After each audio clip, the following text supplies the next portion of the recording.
Hey guys, welcome to today's video on how to create a time-rich lifestyle. So if you've been feeling like you don't have enough time to do the things that bring you joy, then you're gonna love this video.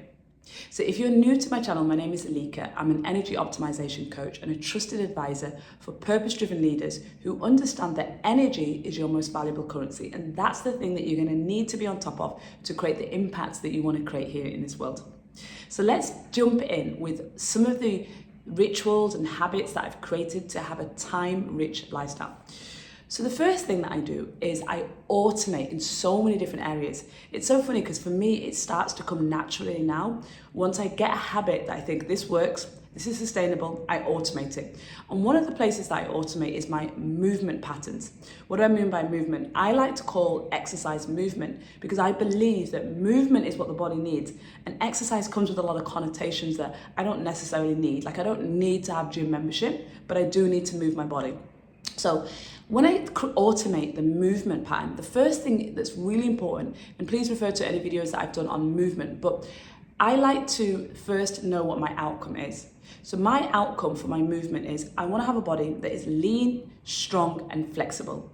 And that body may fluctuate in terms of weight, for example, maybe a couple of kg, but I have to feel strong, lean, and flexible as a minimum standard all the time. And so my movement practice has to create that.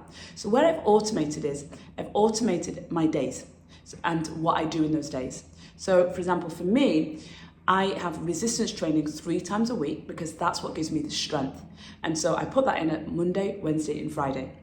Then I have flexibility training where I need to be flexible. So I need to be able to practice pushing my body and my limbs into certain moves and seeing an improvement in that area. So that for me is yoga, and I do that Tuesdays and Thursdays. Then for me, weekends, I like to have free reign. I love being free and not so regimented in all of my practice. So because of that, Saturdays and Sundays becomes more of a flexible day. Now, frankly, Saturdays and Sundays, I like to have a really good long walk because that in itself means that I've got flexibility on where I walk, but I like to really having a long walk, like a good 1 hour long walk.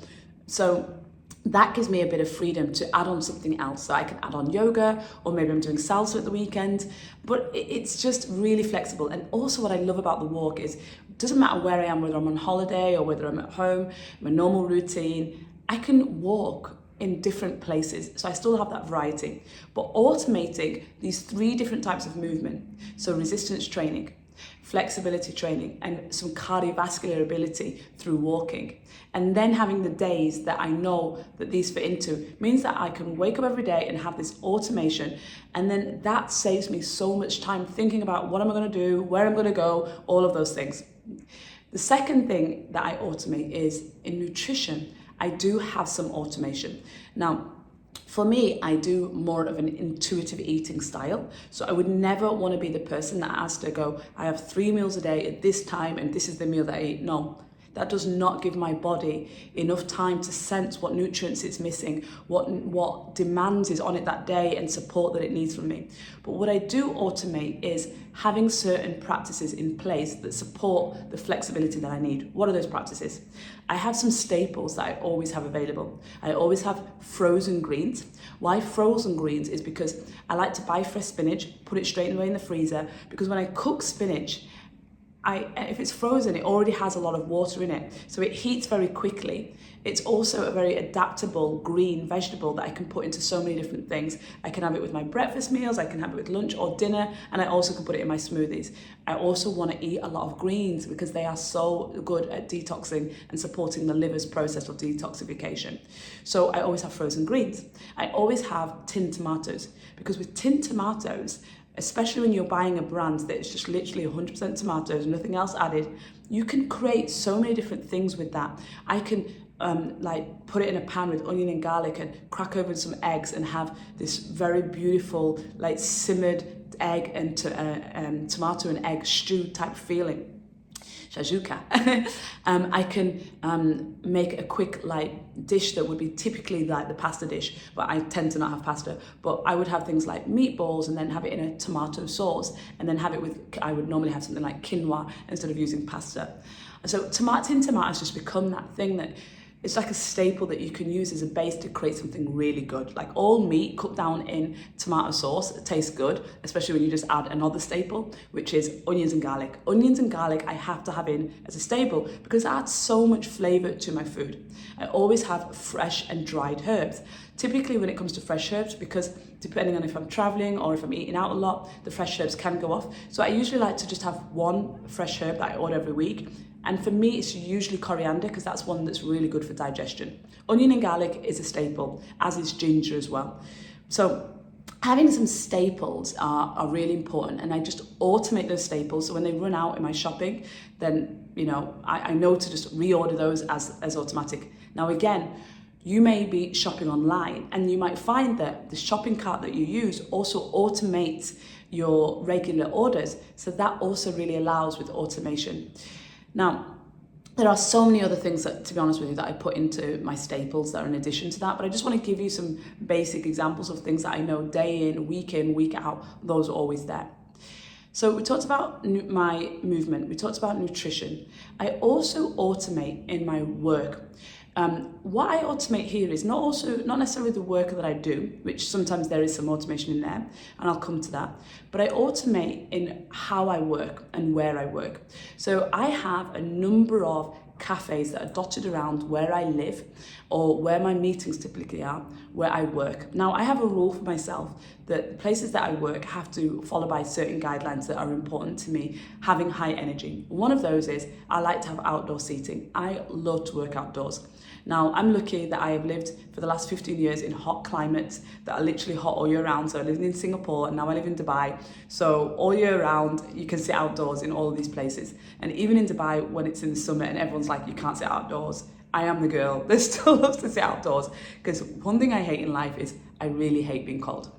So outdoor seating is a must for me. The second reason why I love outdoors is because the second thing that I look for is being able to see or experience nature. So that can be a cafe that just has an outdoor veranda with lots of plants on, or it can be a cafe that has a garden or just a beautiful view of nature.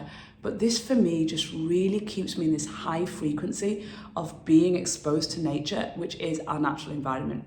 And the third thing I look for is Elika approved foods. So I'm not going to choose, for example, the local bakery that's, has a really beautiful range of pastries, even if they have good teas and coffees, because when I get hungry, I don't want to be surrounded by someone or a place that specializes in flour and sugar. That's going to be way too tempting. So even if they do have pastries and cakes and things on top of that, the places that I eat in tend to be more based on whole foods that are warm. And then when I get hungry, then, even if I have a cake, it tends to be like they have their gluten-free or vegan cake selection. So these are the sort of places that I have. And I have a list of those automated, so I can kind of be like, where do I fancy working today? But I can think spontaneously within the list that I've already created. So this is how I automate my working practice. And obviously I've found places that are in the areas that I tend to find either my meetings are or where I need to be in certain places or near to my home. So automation is a really big part of how I create a time-rich lifestyle. Now, another thing that I do is I really love to think about what brings me energy. Now, if you notice that the things that you are doing bring you so much joy, create so much happiness in your life, you'll start to notice that those things, they collapse time. Literally, it feels like time is not linear. One of those things for me is salsa. When I go to salsa and I start dancing, like an hour in salsa of dancing and like really being in it can feel like a minute. Now, sometimes I go to salsa and I don't know, it's either a bit quiet or some of my favorite dancers are not there, and that can last a little bit longer. But generally, when I think about the times when I'm having the most joy, all the best dancers are there, like just the music is rocking, like time just goes by. So I like to choose, therefore, salsa nights that have that kind of ambience, that have that kind of energy, and I just love to incorporate that in my week as moments of time where I feel like so rich in what I've been experiencing that time just flies by. Also with people. So I do not have relationships in my life where I meet them regularly or even occasionally right now, if I'm honest. And I know already that these people are energy vampires. The idea for me of spending 1 hour with a friend or an acquaintance that literally saps my energy is really just not something I would consider. And the truth is, I also know when I'm not a match for someone. Like, I had a networking event the other day and I noticed that I was like talking passionately about energy management to a founder, and I was talking to him about all the things that I do to just like really stay on top of my energy. And he was asking me a question around burnout and what the difference between burnout and depression is. And as I was explaining to him that it's not so binary, like the World Health Organization has a definition of burnout, I explained to him what it is. I explained to him depression from a clinical standpoint, but then I also explained to him what I believe that it really is about. And the truth is, I could see his eyes were kind of like rolling, like he wasn't interested. And then like he politely said, okay, this has been really good speaking to you. Okay, we're going to continue the networking and stay in touch. The truth is, this guy will never contact me again. I will never see him again. And he was someone that I truly respect, because what I had to offer, even though it's exciting and so interesting for so many people, it was of no interest to him. And this was somebody that I honor and respect, because he understood that in order to have a time-rich lifestyle, you have to monitor, is this how you want to spend your time? Talking, spending it, with engaging with other people. Is this what you want or not? And if it's not, honor that. You can be polite, but know when to step away. And too many people, I think, have limited beliefs over ending relationships, either that they've just met or that have been ongoing, when they know that these relationships are just draining them of energy. And therefore, when you spend time with someone, like think about an hour Zoom call on with somebody that you really just are not interested in speaking to, or going to meet them for a coffee and knowing that they go on and on and on about things that are not of interest to you, and you're planning to meet them for an hour or more. It's just not going to make you feel like you've got this richness of time. It's going to make you dread how your time is going to be spent every day, and you're going to notice how that impacts your lifestyle. So think about really what brings you joy. Incorporate things. So for me, it's salsa. For me, it's beautiful cafes. For me, it's luxury places where I can just enjoy really beautiful teas. For me, it's walks in nature. And make sure that you've got in your daily habit at least one of those things incorporated that brings you so much joy, and you'll start to feel that you have more of a time-rich lifestyle. Okay, I have to talk about work. Now, with work, one of the things that I do is, in order to have a time-rich lifestyle, I notice what tasks are really not playing to my strength. Now, I'm a 4/6 generator in human design, which means that for people with the 4 lines, we are networkers. We connect people, we bring people together, and we really we really grow and expand through our network and our relationships. So I know that I have to allocate a lot of my work tasks to networking. Now, when you allocate networking as one of your tasks, that means that you need to be very efficient in what comes out of that networking. So when I come out of networking, my admin the next day is always following up with people, arranging coffee meets with people, and that's a really good use of my time as a 4 line in human design. And my 6 line is as a role model. 6 lines of role model. So I have to showcase things that I do to the world. And that's what I'm doing now, right? I'm literally sharing with you what I do to create a time-rich lifestyle. So this is a very efficient use of my time that feels for me effortless, because it's what I'm designed to do in my energy blueprint. My human design is all about, growing and expanding through my network and being a role model for others. However, things that are microscopic detailed, things that are very technical, things that require a lot of review, I'm not really good at that. So wherever possible, I delegate. So I have an accountancy firm that I work with for some things that are accountancy related. I use AI for so many things, and I've created an AI bot that can allocate certain things to, researching, looking up stuff, reminders. These are all things that I do.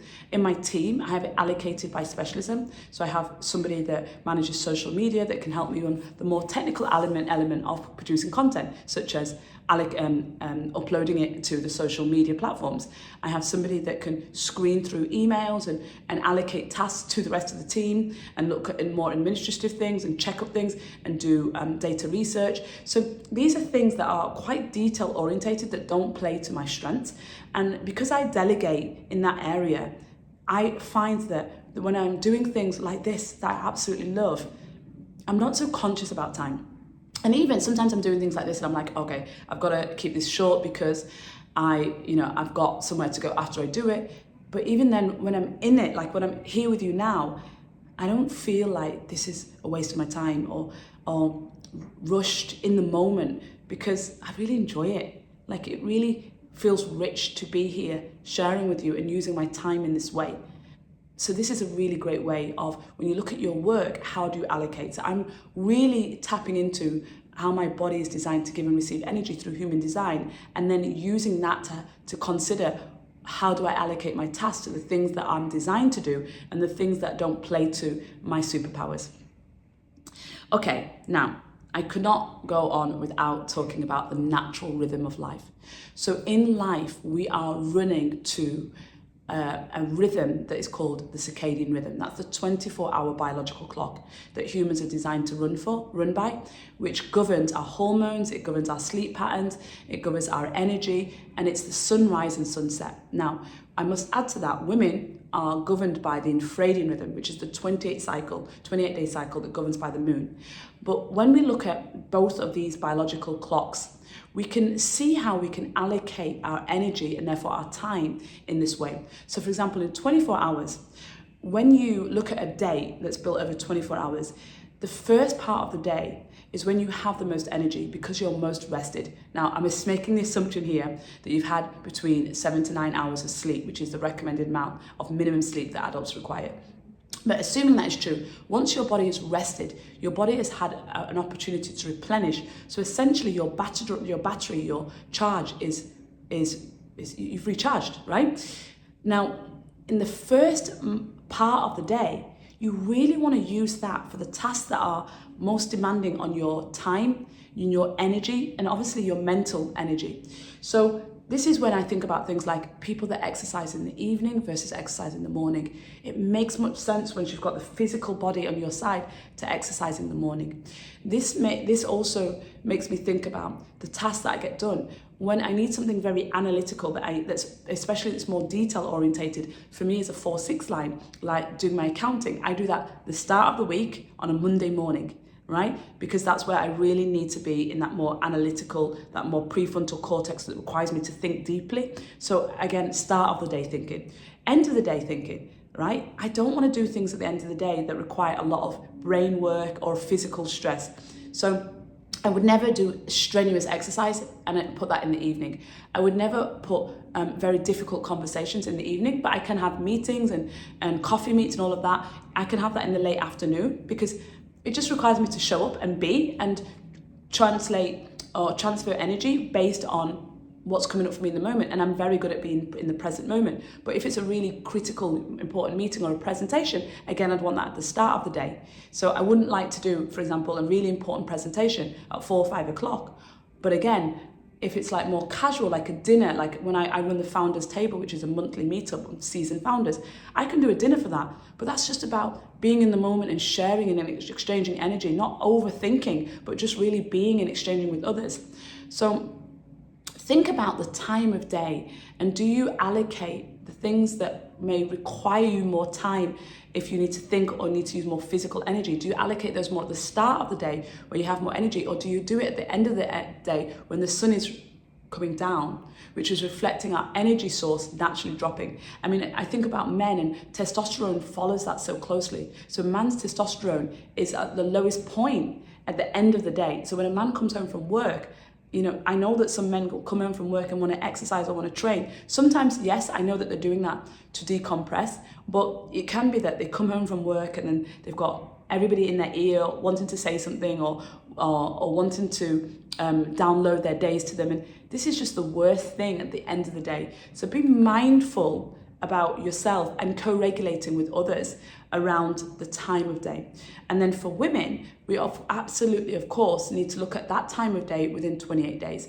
So you can refer to my videos that I've talked about, where I've talked about the infradian rhythm and the feminine flow, where I talk about women's natural 28-day cycle and how you fit what you eat, how you move and how you work to this 28-day cycle. But definitely what that looks like is in the menstrual cycle, when a woman is bleeding, or when a woman would have been, so you can follow the moon for that, those first days of the 28-day cycle, so those first typically 3 to 6 days, this is when your energy is at the lowest point, when your hormones are crashed. So this is when you don't want to be putting in your calendar, where possible, those big important projects, or running around, or doing, running the kids around on errands, or just putting in really big tasks for you in that period of time.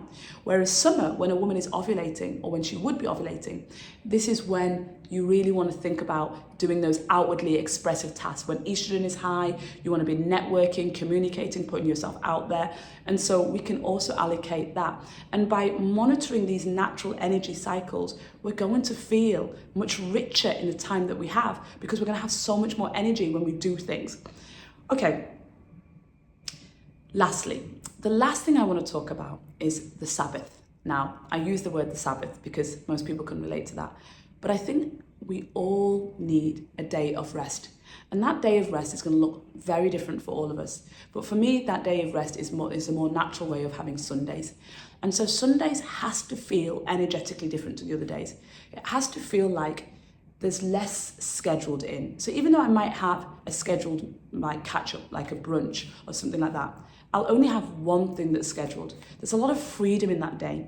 When it comes to work, I try, if possible, not to do anything work related unless it's a quick check or something, but not structured. So even if I have to do content creation at the weekend, it might be I'm out and about and I decide that I want to film me saying something about this thing that I see, but it's not so scheduled or so rigid. So you want to have a day of rest, a Sabbath day, a day that's very different to the rest of it, where it feels like it's more about rest in that day and less about routine. So these little elements that I've talked about, let me recap, I wrote my notes down. I talked about automation. So I gave you my specific examples of where I automate the most. So I automate the most in my movement plan, in my food, and in where I work. I also talk about what brings you energy. So really making sure that at least every day you have one thing that brings you energy, that brings you joy. So I talked about my salsa as an example that I weave in, but as something that brings me joy. But every day there is something, where it's where I work or what I'm consuming, that brings me joy. I talked about work and how I use my human design, my 4-6 profile, to think about how I allocate tasks and therefore delegate things that are not really my superpowers. And then that makes me feel like the things that I am really strong at, I do that, and time just collapses. And then I talked about following the biological cycles of energy, so the circadian rhythm and the infradian rhythm, the 24-hour biological clock and the 28-day biological clock, and how by using our energy in those blueprints, it really allows us to have time feel much more abundant, because you're going with the time that you have the most energy. And lastly, I talked about having that day of rest. So one day that really allows you to restore and feel differently, so that again, you feel time rich. So hopefully you've really enjoyed the sharing today on how to create a time rich lifestyle. These are habits that you can just pick what works for you. I would love to hear if there's anything that you also have picked up or weaved in to make you feel like your time is so rich and you've created that lifestyle around it. I'd love to hear any examples that you've got. So leave those in the comments below. And if you liked this video, please give it a like so that more people can find out about how to manage their energy and create habits that really weave into a lifestyle that's abundant of energy to be able to create the impact that we can. Or just share this video with someone that you think might appreciate understanding more about how to create a time-rich lifestyle.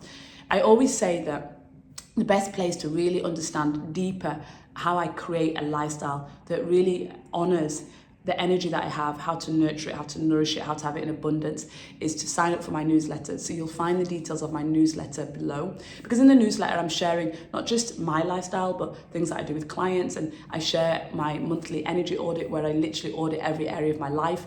And I share with you the tweaks that I make in it. And you'll find that just a very realistic, tangible way of how you can think about managing your most valuable currency, which is, of course, our energy. So I hope you've enjoyed this as much as I've enjoyed sharing, and I'll see you on the next one. Take care.